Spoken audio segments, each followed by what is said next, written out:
एक सामाजिक प्राणी है, इसीलिए सभी को हमको समाज का अध्ययन करना अति आवश्यक है। समाज में क्या क्या होता है। आज नेप 2020 में कोर्स बदल गए हैं, जिसके तहत आज प्रकृति का भ्रमण करने आए हैं और इसमें kill two birds with one stone है ना। तो जो कि हम कई लक्ष्य प्राप्ति करेंगे। तो समाज का अध्ययन में हम सबसे पहले हम पृथ्वी को देखते हैं। पृथ्वी कैसा है? पृथ्वी कैसा है? गोल। इस पृथ्वी गोल है और इसको हम ग्लोब के माध्यम से समझ चुके हैं। और पृथ्वी को जो दो मुख्य रेखा होते हैं, प्रधान रेखा होता है, एक भूमध्य रेखा और एक शून्य देशांतर रेखा। इसको शून्य देशांतर रेखा को ग्रीनिच रेखा भी कहते हैं, है ना, और प्रमुख यामोत्तर रेखा भी कहा जाता है। उसी प्रकार भूमध्य रेखा को शून्य से अक्षांश रेखा कहते हैं और विश्ववृत्त कहते हैं। तो सबसे पहले हम भूमध्य रेखा के बारे में जानते हैं। यह जो भूमध्य रेखा है या शून्य अक्षांश रेखा है, यह पृथ्वी को दो भाग में बांटता है। कितने भाग बांटता है? क्या क्या भाग बता पाओगे? बताओ।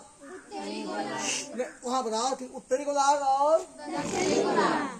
तो यह दो भागों में बांटता है। हम जानते हैं हमारा जो भारत देश है उत्तरी गोलार्ध में है। कौन सा गोलार्ध में है? अब देखते हैं उत्तरी गोलार्ध के कौन सा अक्षांश में है। तो यह जो भारत है उत्तरी गोलार्ध के 8:04 उत्तरी अक्षांश से 30:06 उत्तरी अक्षांश के बीच स्थित है। समझ गए ना?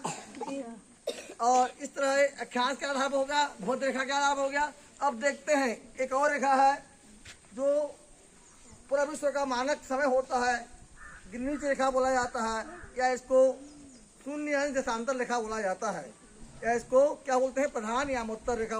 यह जो पृथ्वी को दो भागों में बांटता है, एक भाग होता है क्या भाग? पूर्वी गोलार्ध। क्या होता है? पूर्वी गोलार्ध। एक होता है पश्चिमी गोलार्ध। तो हमारा भारत कौन से गोलार्ध में है? पूर्वी गोलार्ध। किस दृष्टि से भारत पूर्वी गोलार्ध में है? तो कंफ्यूज नहीं होना है। हम देखेंगे देशांतर के आधार पर हमारा भारत पूर्वी गोलार्ध में है, अक्षांश के आधार पर हमारा भारत उत्तरी अक्षांश में है। इतना याद रहना चाहिए।